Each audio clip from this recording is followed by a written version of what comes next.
in 5, 4, 3. That's normally what cameraman Rick does. I don't know why he didn't do that today. Good morning. I don't know if it's good morning for you. Good wherever you are. This is Stacy Julian, and I'm here because I want you to feel successful capturing and sharing your story. And today, our episode is all about scrapbooking things, meaning everyday life, rituals and traditions, and the things you love and use and surround yourself with. So I want to start talking about everyday life, and I have a super cool album to show you. It's the very best way that I know of truly capturing the mundane part of your life that really is, I shouldn't say mundane. I mean, life is awesome, but just the specifics, the details, the daily activities that really typify what you do. Because that's really where our most important, say that right, Stacy, our most important memories lie. So look with me at this big 12 by 12 gated album. I love it.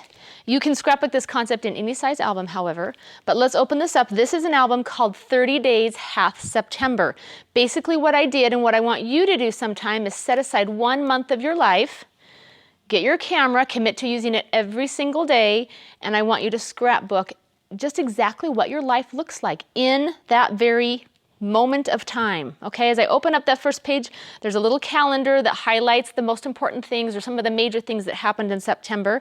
I happen to have 7 people in my family, and there are 7 days in the week. So the first 7 layouts I've captured and then, what's it called that we do? Scrapbooked.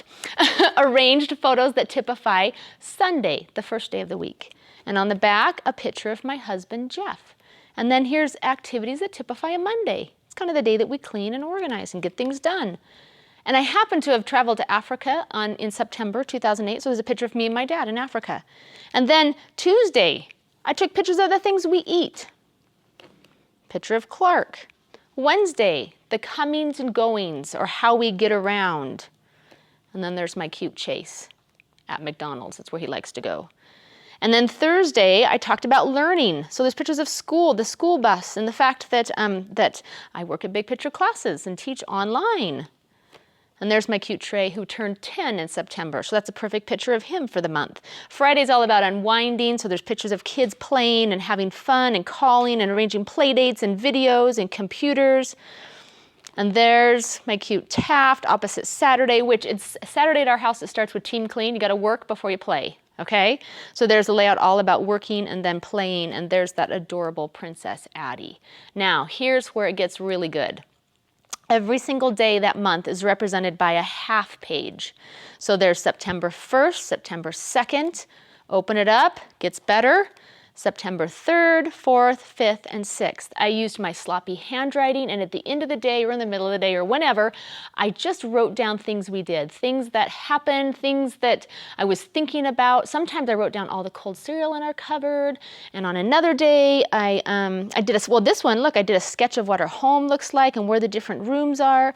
This album totally, I mean, if there was one album that, let's just say the house caught on fire, I'd probably grab this one because it totally celebrates my family at this stage in life. It's a big, big project. It's a huge commitment, but it's totally worth it, and you can and should do it. Okay, I'm going to close this up and move it out of the way, talk a little bit more about things. Okay. All right, let's talk about these pages right here. Okay. The other part of everyday life that's so awesome is just the details, the little things. Now, if you've been wielding, is wielding the word? Wielding a camera? Is that right, Christine? Wielding a camera? If you've been taking pictures for a while, thanks, babe. Okay, if you've been taking pictures for a while, you're probably like me in that you notice some of the little things and they're just beautiful. Like you put the blueberries in the colander and you're gonna rinse them off and you're like, those are gorgeous blueberries. Yes, you should take a picture, and you can scrapbook it. I just put this picture of my blueberries, and I wrote out this scripture that I love that's all about how the earth and the things, the details of the earth are to gladden the eye or please the eye and gladden the heart, and I love that. You should totally have scrapbook pages about the things that you love that make you happy. Here's another one. This is flowers. Whoops. Just the flowers, some of the flowers in, I don't even know if they were in my yard, but we have lots of flowers in the yard. But that's just a fun thing. It doesn't require a lot of journaling. It's just visual and it's fun. And you should capture flowers. And then look, another picture. One year I decided to just capture the progression of spring. And so I took the picture of the same branch about a week apart. So there's the 4 weeks watching spring arrive. And I do this a lot, and I've told you and I've shared with you this a lot, but look, I added the little tab, and then I sat down at the dinner table and I just asked my family what are their favorite things about spring, and I typed those up and I stuck that behind that little scrapbook page. It's not hard to do. You can totally get your family involved and get their feelings about the things that they love. Okay, let's talk a little bit about rituals and traditions.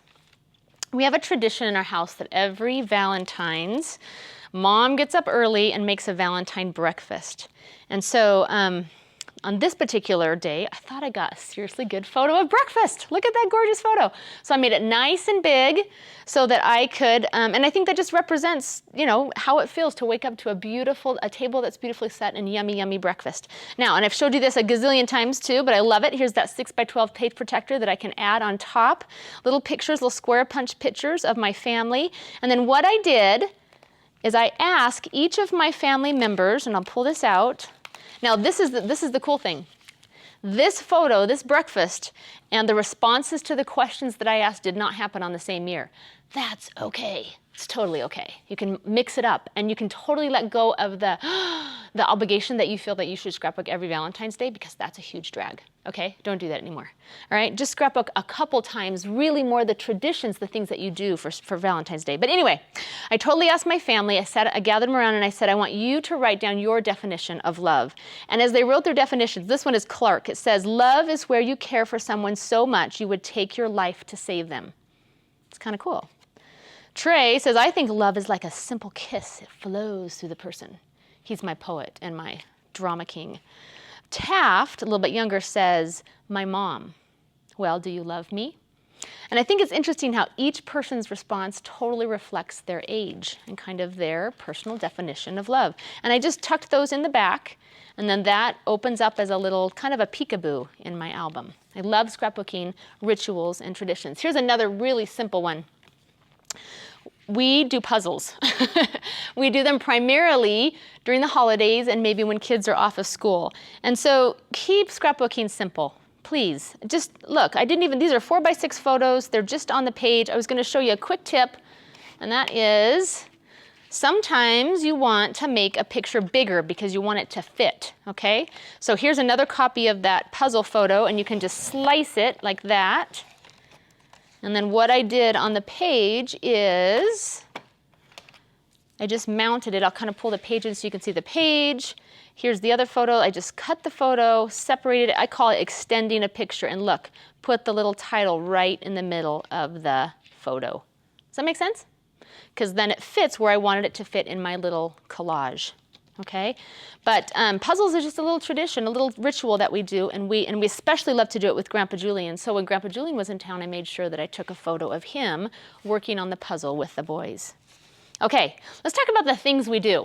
One of the things I've been doing lately is playing with apps on my iPhone, and I know that I'm not alone in my app enthusiasm, but there's an app called Instagram which allows you to be truly a storyteller and capture just all kinds of details all of the time. And so I printed a bunch of these little Instagram photos. Look, there's all about us, the people we love, the places we go, and the things we do. That's totally the theme of my life. Okay, and then I just typed on my computer some of the things that Instagram has helped me capture recently in our life, and I love it. So not only I'm capturing the memories, but I'm capturing how I'm capturing the memories. See if you can say that 10 times fast, okay? But anyway, Instagram, it's one of the things I do. And then this one, oh, here's another big tip. I have, in my home, I have, what do you call these things? Help me out. Yeah, it's a digital frame. Okay, thanks. It's a digital frame, and what I like to do is the pictures that I've printed and I'm currently scrapbooking from, I put them on digital frames upstairs. And you know why? Because then as I'm just walking about doing life and taking care of kids and chores and stuff, I'm constantly seeing my pictures scroll in front of me, and that is such good motivation and inspiration. So last summer, I bought a bicycle, and I love my little yellow bicycle.